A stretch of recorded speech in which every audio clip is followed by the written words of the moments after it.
नमस्कार, स्वागत है आपका डॉक्टर साहिब में और मैं हूं आपके साथ रिया। आज हमारे साथ मौजूद है पारस एचएमआरआई में ईएनटी स्पेशलिस्ट डॉक्टर रश्मि प्रसाद। स्वागत है मैम आपका हमारे चैनल में। Thank you so much. आज हम डॉक्टर साहिबा के पास एक बहुत ही आम समस्या लेकर आए हैं। जब हमारा गला बैठ जाए तो हम क्या कर सकते हैं? ये एक बहुत आम समस्या है कि पेशेंट हमारे पास आते हैं कि मैडम हमारा गला बैठ गया है। तो गला बैठने का बहुत कारण है। जब कभी आपको ठंड के केस में भी ऐसा होता है, या नहीं तो जब आप अपने आवाज़ को बहुत ज़्यादा यूज़ करते हो, जैसे कि कोई प्रोफेशनल वॉइस यूज़र्स को ये प्रॉब्लम बहुत ज़्यादा होती है, जो टीचर्स हैं, वेंडर्स हैं, सिंगर्स हैं, या नहीं तो वैसी लेडीज़ जो हाउसवाइफ जो अपने छोटे बच्चों के पीछे भी ज़्यादा अपने आवाज़ को यूज़ करती हैं, तो वैसे पेशेंट्स को भी ये बहुत कॉमन समस्या है कि वो बोलते हैं कि मैडम हमारा मैंने ज़ोर से बोला और फिर मेरी आवाज़ बैठ गई। या नहीं तो कभी कभी होता है कि मैडम मुझे सर्दी हुई थी, नाक जाम, गला जाम हुआ, गले में दर्द हुआ, फिर मेरी आवाज़ बैठ गई। तो ये जो आवाज़ बैठने की समस्या है, ये सारी समस्या हमारे वोकल कॉर्ड से शुरू होती है। वोकल कॉर्ड्स एक्चुअली हमारा ध्वनि यंत्र है जिससे हम लोग बोलते हैं। तो जब हम लोग अपने आवाज़ को बहुत ज़्यादा यूज़ करते हैं तो कभी कभी उसमें सूजन बैठ जाता है, और वो इतनी नाजुक स्ट्रक्चर है वोकल कॉर्ड कि उसमें हल्का सा सूजन बैठता है और पेशेंट की आवाज़ में भारीपन आ जाता है।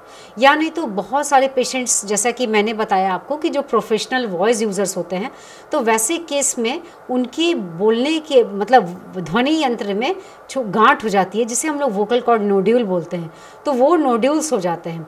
तो वैसे पेशेंट्स को हम लोग ये सजेस्ट करते हैं कि आप अपने आवाज़ को थोड़ा रेस्ट दें और वोकल हाइजीन मेंटेन करें, जैसे कि गार्गल हो जाना और गार्गल करना, और कुछ एंटी रिफ्लेक्स मेडिकेशंस इसमें एडवाइस की जाती है।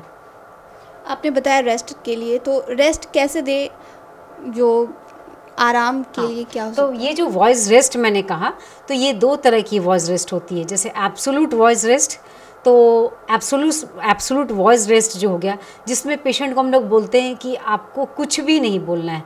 तो वैसे पेशेंट कम्युनिकेट करने के लिए लिख कर दूसरे को बताते हैं कि मुझे ये समस्या, वो समस्या, वो लिख के अपने फीलिंग्स को एक्सप्रेस करते हैं।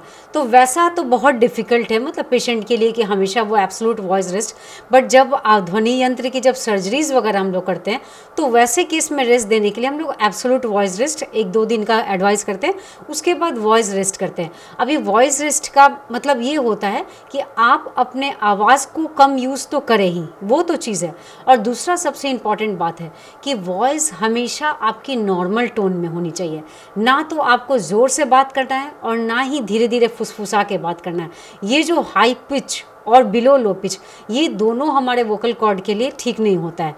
तो ये हम लोग पेशेंट को एडवाइस करते हैं, मतलब वोकल हाइजीन जिसे बोलते हैं, जिसमें एक प्रॉपर तरह की स्पीच थेरेपी की ट्रेनिंग दी जाती है पेशेंट को कि आप अपने वॉइस को कैसे यूज़ करोगे, वोकल हाइजीन कैसे मेंटेन करेंगे, और तब इस तरह की समस्या से आप निजात पा सकते हैं। बट हमेशा मैं बता रही हूँ कि हर पेशेंट्स को इस चीज़ की ज़रूरत नहीं होती है।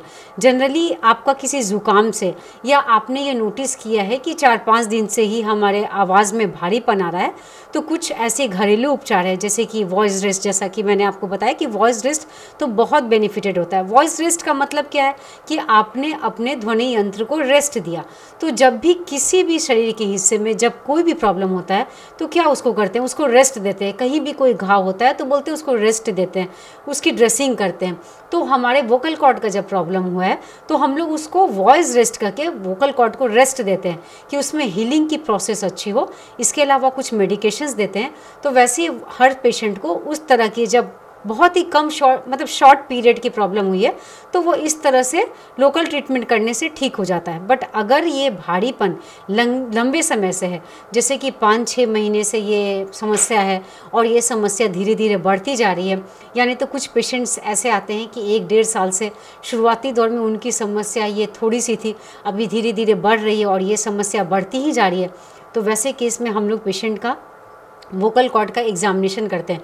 क्योंकि कभी कभी जो मैलिग्नेंसी या वोकल कॉर्ड ग्रोथ वगैरह में भी पेशेंट का वॉइस चेंज हो जाता है, मतलब पेशेंट को भारीपन आ जाता है, और फिर वैसे केस में पेशेंट्स की वोकल कॉर्ड की बायोप्सी फिर फर्दर प्लान करनी पड़ती है। तो भारीपन है ये हमेशा ही आप बहुत लाइटली नहीं ले सकते हैं, कि मुझे गले का भारीपन है, ठीक है, अभी स्टीम ले लिए, गार्गल कर लिए या कोई मेडिसिन्स ले लिए। आपको सबसे इम्पॉर्टेंट ये जज करना है कि ये भारीपन की शुरुआत कैसे हुई है।